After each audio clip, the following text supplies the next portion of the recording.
Gracias a los músicos, gracias hermanos.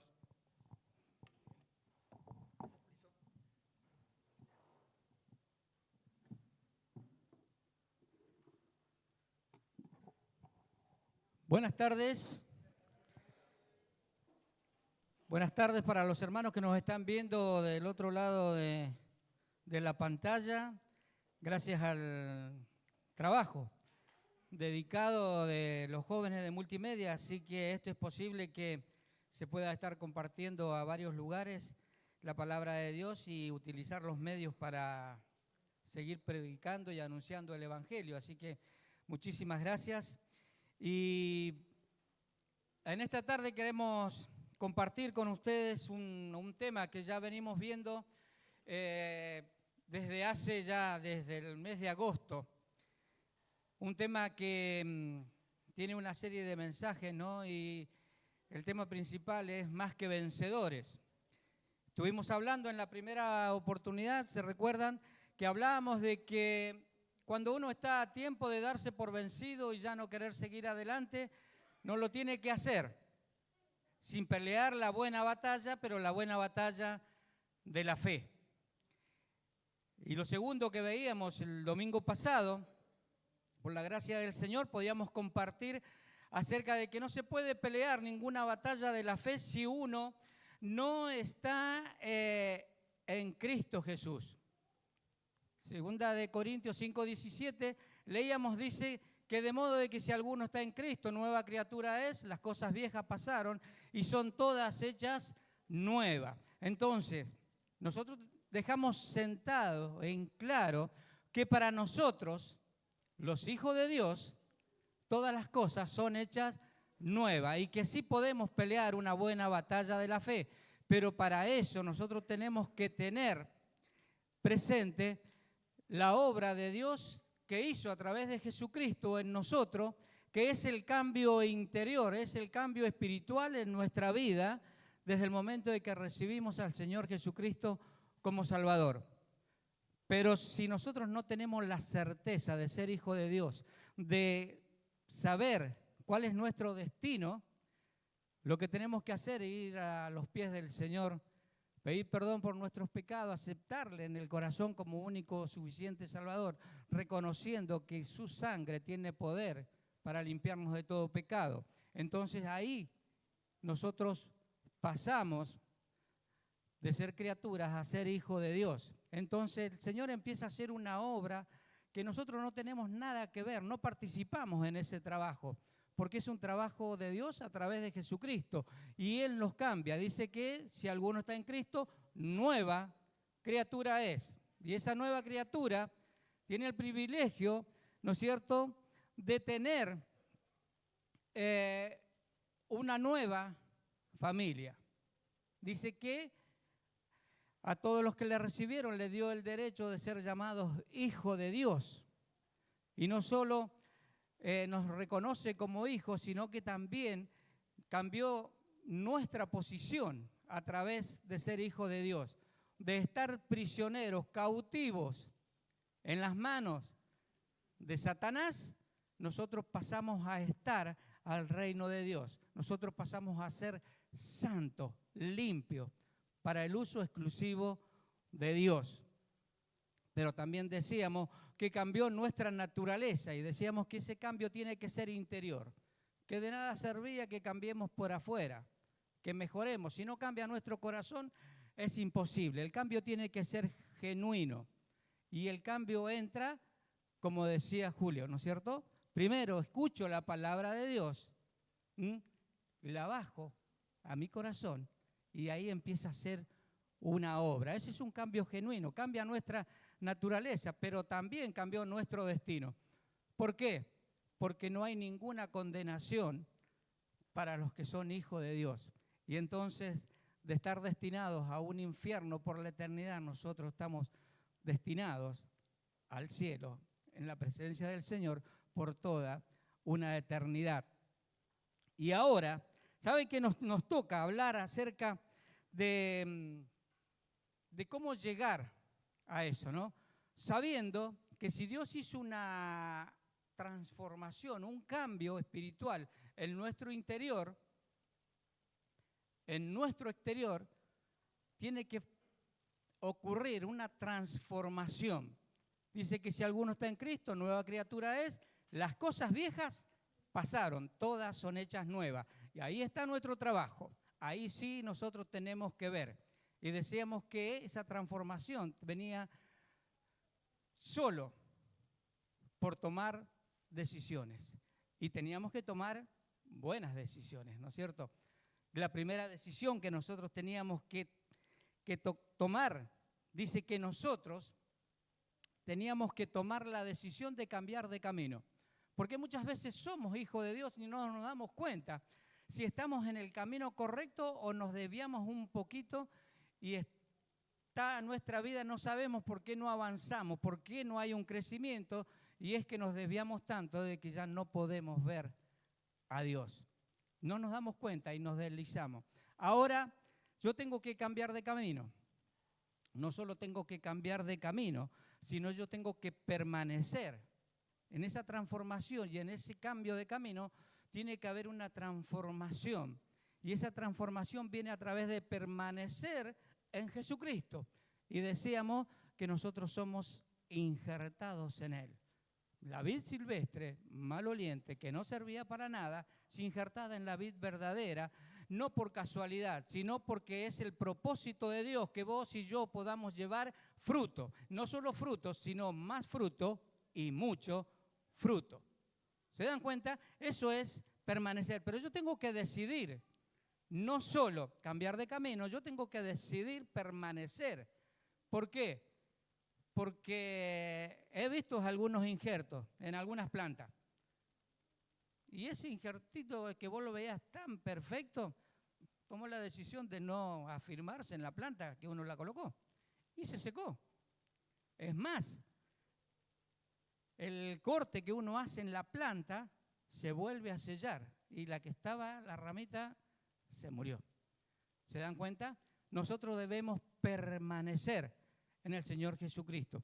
Pero también yo tengo que no solo cambiar de camino, no solo tengo que permanecer, sino yo tengo que tomar la decisión de volver a ser amigo del Señor, compartir con Él. Y dice la palabra de Dios que si uno quiere ser amigo, tiene que mostrarse como amigo. Entonces, de ninguna manera nosotros podíamos pensar que Dios se interesa por nosotros si nosotros no nos interesamos por Él. Si yo quiero ser amigo de Dios, me tengo que mostrar amigo de Él. Yo tengo que saber, así como vos te gusta saber qué hace tu amigo, cómo está, lo llamás, lo ubicás, te preocupás, no lo viste. El domingo de acá, cuando nos fuimos, llegué a mi casa y tuve que hacer unos llamados. ¿Por qué? Porque algunos amigos no están acá. Y quería saber cómo estaban. ¿Se dan cuenta? Entonces, yo tengo que saber qué es lo que quiere Dios de mí. Yo tengo que acercarme a Él, yo tengo que conocer a Dios. Y cuando hablamos de conocer, esa palabra conocer en la Escritura nos habla de una relación íntima, de intimidad. Yo tengo que tener una intimidad con Dios. Yo tengo que conocer tanto de Él como Él conoce todo de mí. Muy bien. Y también decíamos, finalizando eso, que nosotros no solo debemos buscar la amistad de Dios, sino que también nosotros necesitamos obedecer la palabra de Dios. Es inútil que nosotros podamos vivir una vida cristiana el día a día, ¿no es cierto?, si no queremos obedecer la palabra del Señor. Es inútil el diario vivir. Lo sencillo, lo más fácil de todo, tenemos que obedecer la palabra de Dios. Es preferible obedecer y hacer cosas que capaz que están permitidas, pero a no querer hacer. ¿Saben? Cuando nosotros tomamos decisión, allá en el año 80, 3 o 4 meses después que nos habíamos casado con Inés, empezamos a leer la palabra de Dios y éramos tan ignorantes que hacíamos todo lo que decía ahí. Entonces había un día que era el día del Señor y en la casa apenas abríamos el ojo. No se cocinaba, no se limpiaba, no se barría, no se hacía nada. Nadie nos explicaba, nadie nos enseñaba. ¿Mm? Había que hacer eso, se hacía. Punto. No había medios puntos. Esto dice que no, no, se acabó. ¿Se dan cuenta? Después empezamos a aprender. Y el tema es que cuando vos aprendés tanto, ya empezás a jugar. Y empezás a probar. Entonces vos decís, sí, pero todo me es lícito. Y te quedás con esa parte. Te olvidás que no todo conviene. Y te llama la atención, sí, vos sabés que eso no te conviene, sí, pero no te edifica. ¿Se dan cuenta por qué? Porque Dios no quiere poner en nosotros algo así robótico. Todo lo tenemos que pensar, tenemos que meditar. No seguir a ciegas. Tenemos que meditar todas las cosas. No hagas esto, no hagas aquello, no hagas aquello. Entonces, hoy tenemos un desafío de poder seguir adelante,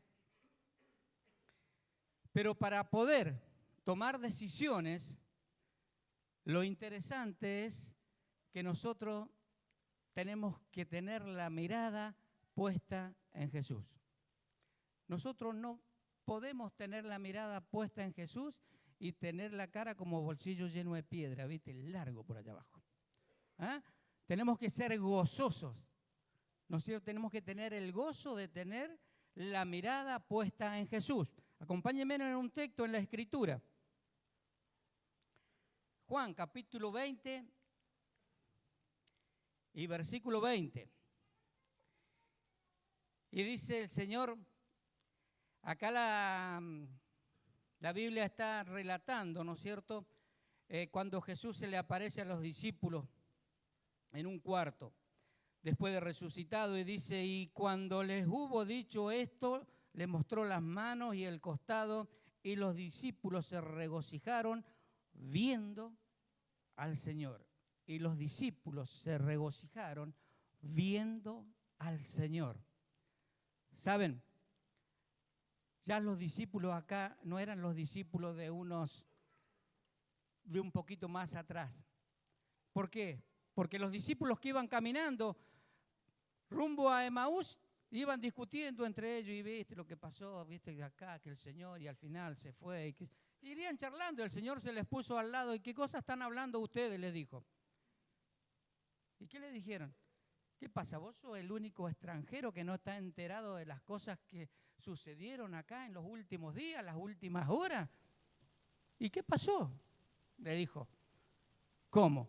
De Jesús Nazareno, hombre bueno que nos hizo daño, cómo fue crucificado, y empezaron a hablarle. Y él que les dijo, pero ustedes no han leído desde Moisés para adelante nada, no han entendido las profecías. Y les empezó a hablar él. Llegaron hasta el lugar y dice, ¿qué vas a hacer ahora? No, ya me voy porque el camino es largo, me voy por otro lado. No, es de noche, le dijeron los discípulos. Quédate con nosotros, come con nosotros, mañana seguí. ¿Y saben qué? El Señor le abrió los ojos porque ellos no se habían dado cuenta que era el Señor. Estaban con el Señor y no se habían dado cuenta que el Señor estaba hablando con ellos. Y esos discípulos hablaban, dice, ¿qué pasa? Era el Señor y no sentimos ese fuego al nuestro corazón de saber que estábamos hablando con Él y que ya se había cumplido lo que Él había prometido desde el principio. No eran unos discípulos que estaban, dice, como dice acá, regocijados, estaban tristes. ¿Cuántas veces vos y yo no hemos estado tristes porque hemos pensado que Dios ya no está al lado de nosotros? Y sabés que no es así. Él siempre está a nuestro lado. Somos nosotros los que no nos damos cuenta. Somos nosotros los que no abrimos nuestro corazón para que Él pueda morar en nosotros y sentir ese regocijo. No sentir esa tristeza de decir, y no me di cuenta que era Dios. ¿Cuántas circunstancias te pasan en la vida que Dios está actuando y vos no te das cuenta de que Él está actuando para tu beneficio? ¿Por qué?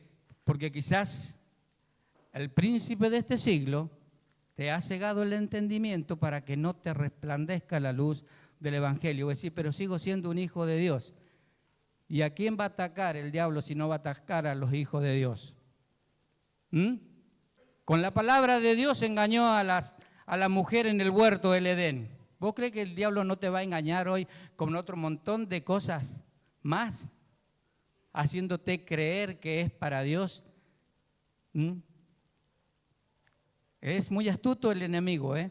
Por eso tenemos que tener puesta la mirada en Jesús y sentirnos gozosos de estar mirando a Jesús. No ser un Pedro más, caminando por arriba del agua, perfecto, ahí caminando, derechito iba, hasta que vio el agua, sacó los ojos del Señor, vio el mar, el oleaje, posiblemente habría un poco de viento, se asustó y se hundió. Hombre de poca fe, ¿por qué dudaste? ¿Cuántas veces nosotros las tormentas de este mundo, los problemas, las circunstancias, nos hacen bajar la mirada y cuando bajamos la mirada del Señor nos hundimos en este mundo y en los problemas que nosotros mismos hemos creado por no saber tomar buenas decisiones? ¿Querés tomar buenas decisiones? Tenés que tener la mirada puesta en Jesús. Tenés que estar gozoso de poder poner la mirada en Jesús. Acompáñenme en un versículo. Hebreos capítulo 12.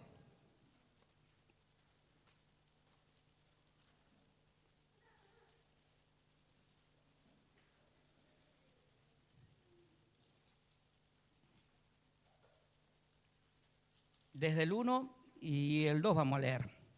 Por tanto, nosotros también, teniendo en derredor nuestro tan grande nube de testigos, despojémonos del peso y del pecado que nos asedia y corramos con paciencia la carrera que tenemos por delante, puestos los ojos en Jesús, autor y consumador de la fe, el cual por el gozo puesto delante de él sufrió la cruz, menospreciando el oprobio, y se sentó a la diestra del trono de Dios, puesto los ojos en Jesús. ¿En qué otro lugar estás poniendo los ojos? ¿Qué es lo que te hizo desviar la visión espiritual? Dice, puesto los ojos en Jesús, autor y consumador, ¿no es cierto? Dice, autor y consumador de la fe, el cual, con el gozo puesto delante de él. ¿Vos crees que el Señor Jesucristo en la cruz del Calvario tenía los ojos puestos en toda la multitud que andaba por ahí alrededor, que algunos estarían felices de que lo colgaran y otros estarían tristes? ¿No? Estaría mirándose las manos, porque la cabeza sí podía mover, estaría mirándose las manos, los clavos. No. ¿Por qué? Porque dice que él dice, puesto el gozo delante de él. ¿Sabe que no estaba viendo la circunstancia que él estaba viviendo, por la cual estaba pasando? Él estaba viendo el final. Y el final es el Evangelio de Juan, capítulo 20 y versículo 20. Después que le había dicho esto, dice, y les mostró las manos y les mostró el costado, los discípulos estuvieron gozosos. No podían aguantar la alegría, desbordaba en ellos la alegría que tenían de saber que su Señor estaba con ellos. ¿Se dan cuenta? Ahora miren, dicen los que saben, ¿no? Que para tener una buena visión no habría que usar esto.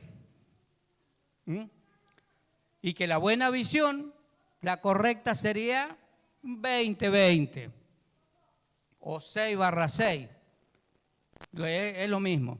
Se refiere a 20-20 a que esta medida está en pie y son 20 pies, o sea, 6 metros. Y vos tenés que enfocar a 6 metros un objeto y lo tenés que enfocar, tenés que distinguir, tenés que tener una visual periférica capaz de distinguir los colores. Y todo eso es 20-20, ¿no es cierto? Yo si me saco esto ni veo esto que tengo acá. Debo tener menos 30 encalado. Pero, ¿saben qué? Esa visión perfecta, que dicen los que saben, no te sirve de nada si estás mirando lo que no tenés que mirar. Porque por estar mirando lo que no tenés que mirar, en el mundo, afuera, lo que sea, te vas a equivocar de camino, le vas a errar, le vas a errar al blanco. ¿Y errar al blanco qué es lo que es?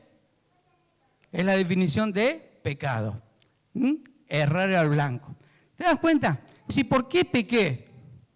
Porque le erraste al blanco, porque estás mirando lo que no tenés que ver. Estabas enfocado en otra cosa que no es en Jesús y en lo que Jesús quiere para tu vida. Es sencillo. Entonces, miren, 3 cosas importantes que nosotros tenemos que tener en cuenta para poder ser más que vencedores, para pelear la última batalla, la batalla de la fe, para que nosotros podamos seguir recibiendo esos cambios interiores de vida espiritual y también aceptando la transformación exterior a través de nuestras decisiones, buenas decisiones para Dios, puesto los ojos en Jesús. Primera de Pedro, capítulo 5.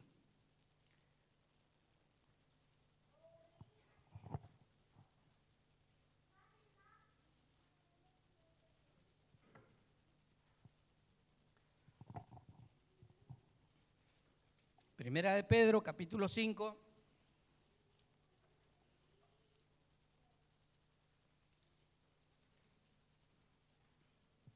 Y versículo 10. Primera de Pedro 5, 10.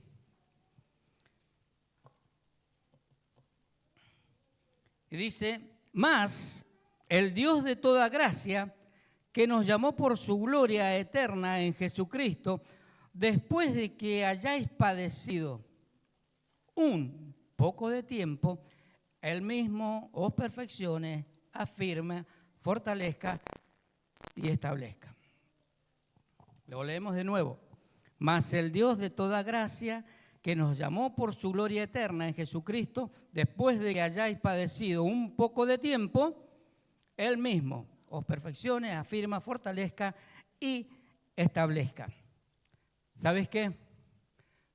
Con los ojos puestos en Jesús, Él va a obrar en nosotros, Él va a ayudarnos en esa transformación, en esos cambios exteriores que tiene que existir en nosotros.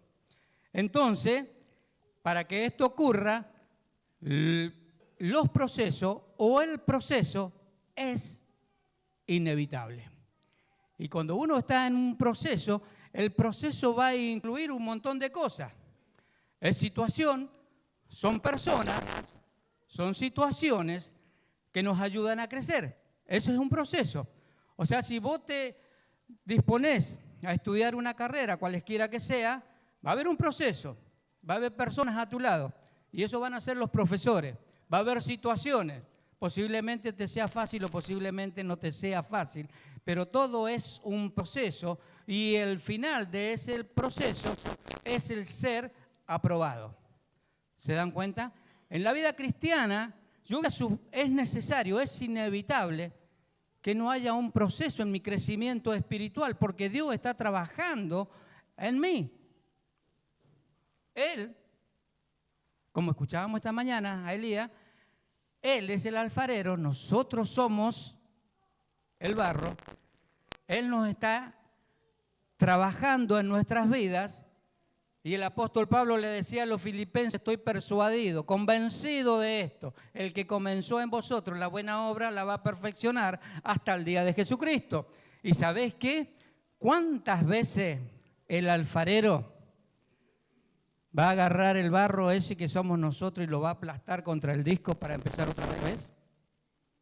Muchas veces. Y nosotros somos tan poéticos que muchas veces le decimos al Señor, como dice la canción del alfarero. Señor, tú eres el alfarero, yo soy el barro, modélame como tú quieres. Y el Señor dice, no te va a gustar, ¿eh? No te va a gustar. En el proceso vas a tener que llorar. Y sí que vamos a tener que llorar. Ahora,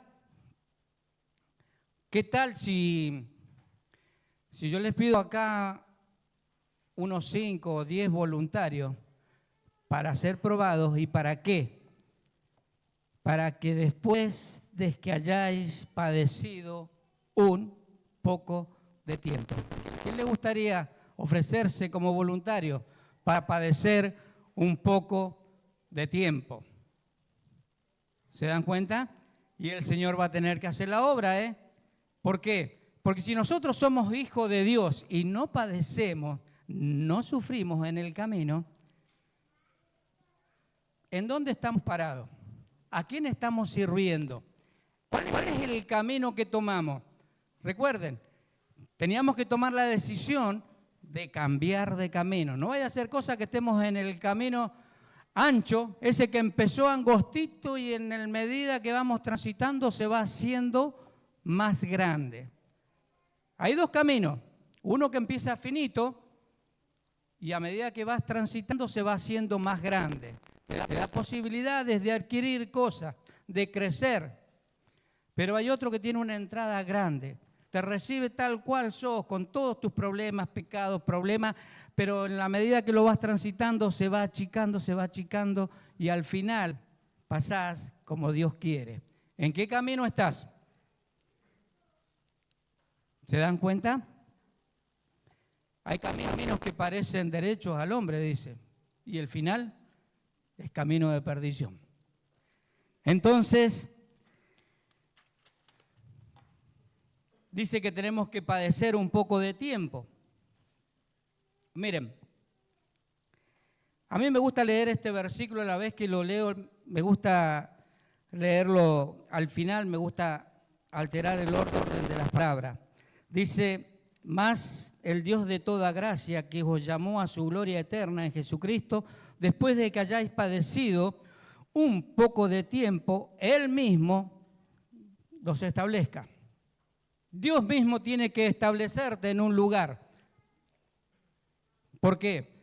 Porque Él no te puede perfeccionar si vos no estás establecido. Él no te va a perfeccionar si vos decidiste no permanecer en Él. Nosotros tenemos que permanecer en Él. Él nos llamó, Él nos buscó, Él me limpió, Él me hizo santo para el uso exclusivo de Él. Entonces yo tengo que permanecer en esa posición. ¿Es fácil? No es fácil, porque todos los días yo tengo que estar trabajando en mi vida para mantener una santidad continua. Eso se llama santidad progresiva y cada día tiene que ser algo más. Si yo quiero ser un instrumento útil para Dios, debo estar limpio, perfectamente apto para ser utilizado. Dice que Él me va a establecer, pero en la medida en que Él me establezca, también me va a fortalecer. Él me va a dar las fuerzas que yo necesito para poder permanecer. ¿Por qué? Porque a veces las fuerzas de uno flaquean, ¿no es cierto? Y no tenemos más fuerza, no lo queremos hacer. ¿Sabe cuántas veces bajé los brazos? ¿Cuántas veces dije que no? Y el Señor quería que estuviera ahí. Y uno quería otra cosa. Porque el Hijo de Dios es como la vaca que mira el pasto tierno del otro lado del alambrado, pero de este lado es el mismo, ¿eh? Pero ¿quién le gusta el otro? Y nosotros somos iguales. Las cosas de afuera parece que son mejores. Entonces dice que Él nos va a afirmar, nos va a fortalecer. Dice, y Él nos va a afirmar. ¿Qué quiere decir? Que continuamente va a estar revisando nuestra vida para que yo no esté tambaleando. Vos podés hacer un hoyo en la tierra, plantar un árbol y vos te vas a quedar acá. ¿No es cierto? Y lo estableciste en el lugar. Agarraste, le diste fuerza, lo abonaste, pero eso no quiere decir que sea firme, ¿eh? Porque por ahí el árbol, el viento y las circunstancias del medio ambiente lo va a mover y su raíz va a flaquear y no va a estar firme. Ahora bien, dice, y Él los perfeccione. Solamente estando establecidos, fortalecidos y afirmados en Dios, Él nos va a perfeccionar, porque no nos va a doler que nosotros seamos afligidos, padecidos un poco de tiempo. No nos va a molestar, porque el final es mejor, es bueno. Isaías 40:29, un versículo conocido, ¿no? Como dice que Él le da fuerzas al que no tiene ninguna. Y si vos decís, hasta acá nomás llego, hasta acá nomás, no tengo más fuerza, el Señor le da fuerza al que no tiene ninguna.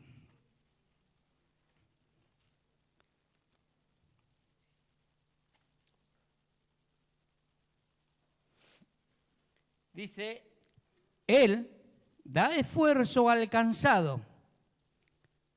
El que está cansado necesita un esfuerzo. Y ese esfuerzo es un poco más de la fuerza natural. Es dar algo más. Un poquito más. Dice, y multiplica la fuerza del que no tiene ninguna. ¿Se dan cuenta? Si nosotros decimos que ya no podemos, porque bajamos la vista del Señor, lo que nosotros tenemos que hacer es volver la vista arriba.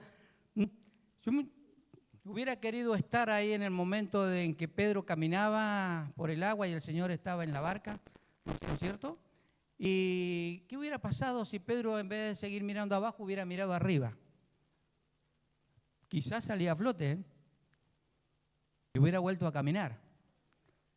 ¿Cuántas veces el Señor te tendió la mano para sacarte porque te estabas hundiendo? Porque bajaste la mirada. Yo le podría contar, tengo una libreta llena de las veces que estaba ahí permanentemente con la mano.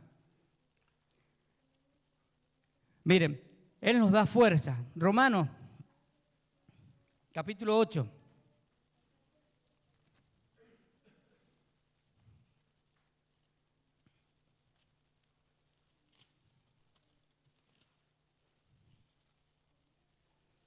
Versículo 28, Romanos 8, 28.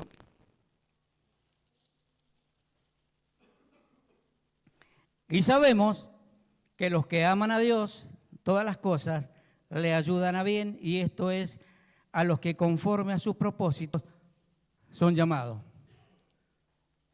¿Vos crees que fuiste llamado de acuerdo a los propósitos de Dios? ¿Sí o no? Claro que sí. Entonces, tenés que entender de que todas las cosas ayudan a bien. Y en ese proceso que nosotros estamos, es necesario que seamos afligidos por un poco de tiempo. ¿O vos crees que el Señor, para cumplir el objetivo que tenía, que su papá, Dios, le encargó, Él no sufrió, Él no padeció un poco de tiempo? Claro que padeció. Y le dijo, Padre, si quieres, pasa de mí esta copa, pero si no, se haga tu voluntad y no la mía. Entonces, sí que padeció, pero Él dice, tenía los ojos puestos en el final y no en la circunstancia que lo estaba rodeando. Por eso se sentó a la diestra del Padre. ¿Se dan cuenta?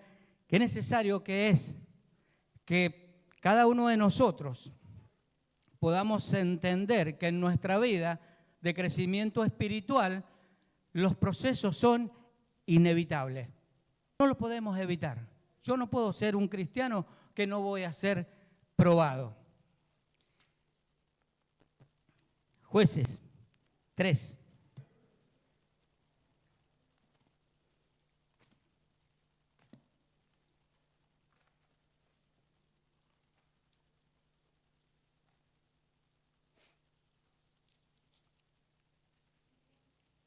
Jueces capítulo 3, versículo 1 al 3. Y dice así la palabra del Señor: estas pues son las naciones que dejó Jehová para probar con ella a Israel, a todos aquellos que no habían conocido todas las guerras de Canaán, solamente para que el linaje de los hijos de Israel conociesen la guerra, para que las enseñasen a los que antes no las habían conocido, los 5 príncipes de los filisteos, todos los cananeos, los sidonios y los heveos, que habitan en el monte del Líbano, desde el monte de Baal-Hermón hasta llegar a Amad. Y el pueblo de Dios estaba en la tierra prometida, y Dios ya le había dicho que esa tierra iba a ser de ellos, pero había un propósito. Dejó 5 enemigos, 5 personas, 5 gente que pudieran hacer la guerra con ellos. ¿Para qué? Y porque había muchos de los hijos de Dios que no habían conocido lo que era una situación de guerra. Entonces sus padres, sus abuelos les tenían que enseñar la situación de guerra. Y ahí estaba. Ahora, ¿qué tiene que ver esto con nosotros?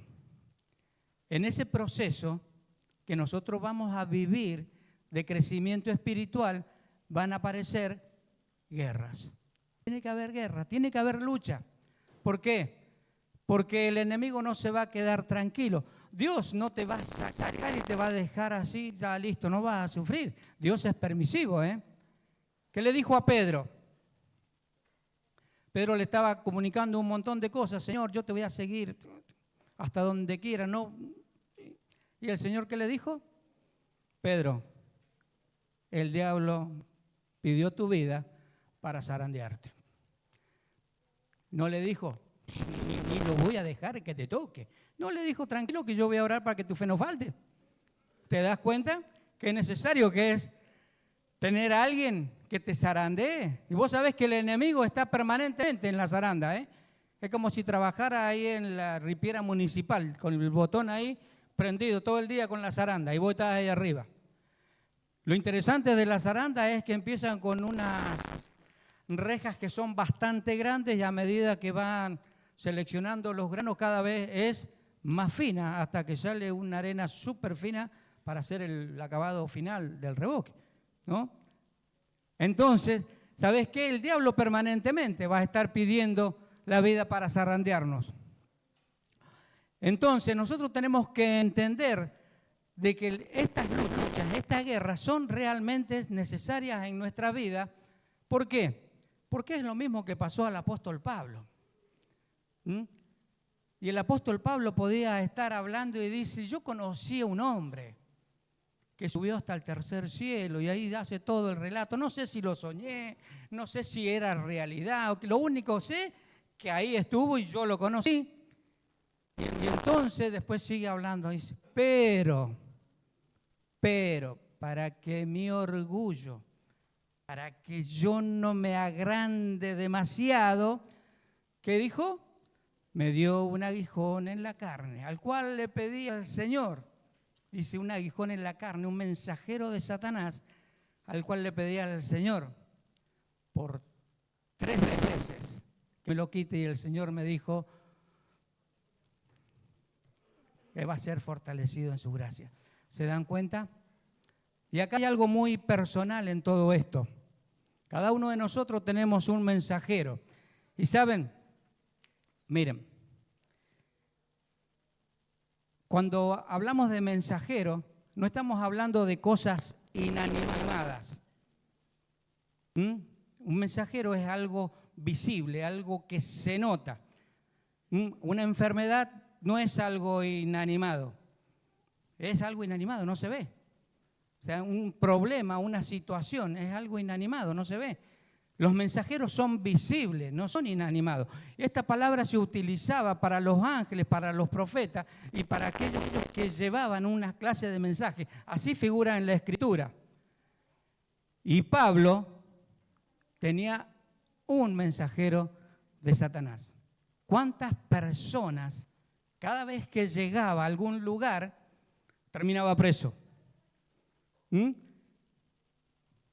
se crean que no era conocido, era muy conocido, ¿no? Y donde llegaba, hablaba 2 o 3 veces y alguien le decía, sí, pero vos, ¿nunca te dijeron? Che, pero vos vas a la iglesia. ¿no? ¿Qué mensaje me estás dando? Si vos vas a la iglesia, ¿vos te portás así? Che, te cuento quién te lo enseñó. No, en la iglesia creo que no. ¿Te das cuenta? Mensajeros de Satanás. Alguien siempre se va a parar al frente tuyo y te va a señalar con el dedo y te va a decir. Y Pablo oraba por esto, Señor, sacame los enemigos. Pablo se movía y ahí estaba el enemigo acosándolo para hacerle cualquier clase de tortura. Recordamos los viajes misioneros y él andaba por todos lados, terminaba preso en cada ciudad. Se sacudía un poquito, salía de las cadenas, iba a la otra ciudad, terminaba preso porque él no dejaba de hacer lo que tenía que hacer. No le importaban las guerras, la lucha que tuviera que pasar, sufrir. ¿Por qué? Porque él sabía que esas guerras, esas luchas eran necesarias para el crecimiento espiritual. Y que dijo al final de su carrera, he peleado la buena batalla, he guardado la fe. ¿Cómo estás con respecto a Pablo?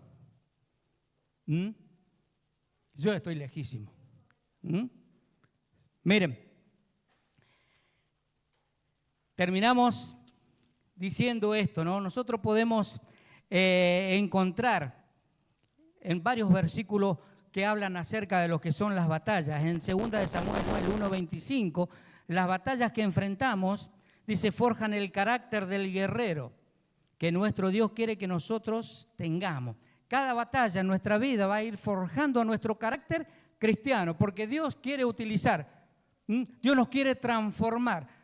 No te va a transformar el carácter, solamente quiere dominar en ese carácter. Vos no le servirías al Señor si te lavan el cerebro para que tu carácter sea modificado. No, Él quiere dominar sobre ese carácter.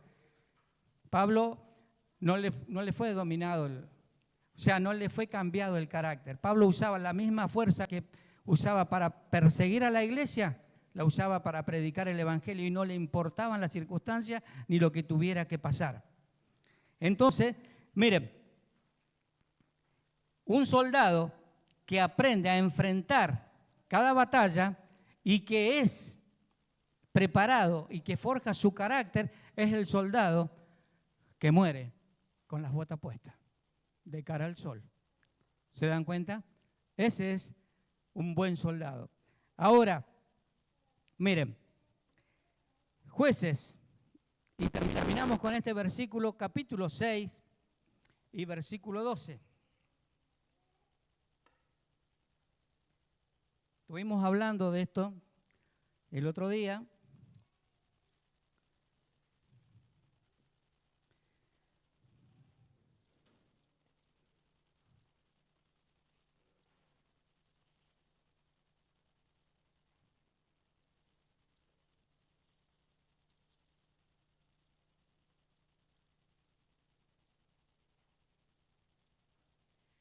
Dice,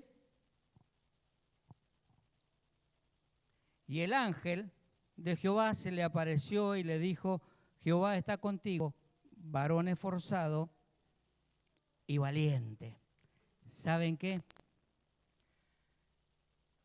Para poder terminar, nosotros no solo tenemos que entender que los procesos son inevitables, que las guerras son necesarias, sino que tenemos que tomar decisiones valientes. 117 veces aparece la palabra valiente o valentía en la Biblia. ¿Qué quiere decir? Que nosotros tenemos que hacer como el pueblo cuando estaba en presencia de Josué, capítulo 24 y versículo 15, dice, y si os mal os parece servir a Jehová, escoged hoy a quién sirváis, si a los dioses a quienes sirvieron vuestro padre, cuando estuvieron al otro lado del río, o a los dioses de los amorreos, en cuya tierra habitáis. Pero yo y mi casa serviremos al Señor. Yo tengo que tomar una decisión, y esa decisión tiene que ser valiente. Que tengo que decidir, pensando en esto, ¿no? De que somos más que vencedores, que no nos podemos dar por vencidos, que tenemos que saber que tenemos una naturaleza cambiada por la obra del Señor Jesucristo en la cruz del Calvario y que yo tengo que empezar a tomar buenas decisiones si quiero crecer en esta vida cristiana para el uso exclusivo de Dios. Puestos la mirada en Jesús. Mi hermano, no bajé los ojos de Jesús porque te vas a hundir. No hay otra. El mar en que andamos es peligroso y si bajamos la vista, seguro nos va a tragar. Vamos a orar. Amado Dios y Padre Celestial, Señor, venimos a tu presencia y te agradecemos por este tiempo que podemos compartir tu palabra, Señor, por este tiempo de saber, Señor, que todo lo que tú quieres hacer con nosotros es para bien de nuestras vidas. Sí que nos va a doler, Señor, el proceso. ¿Cuántas veces tú nos vas a tener que aplastar, Señor, nuestro orgullo, Señor, nuestra fuerza natural, para poder hacer lo que tú quieres que seamos nosotros, vasos útiles para el servicio de tu obra? Señor, que cada guerra, que cada lucha, Señor, no seamos nosotros los que peleamos, sino que tú estés peleando por nosotros cada batalla y que nosotros seamos más que vencedores con Cristo. Señor, que sea una realidad en nuestras vidas. Pero, Padre, que nuestra decisión de hoy sea servirte a ti y solo a ti, Señor. Te agradecemos, Padre, en el nombre de Jesús. Amén. Julín.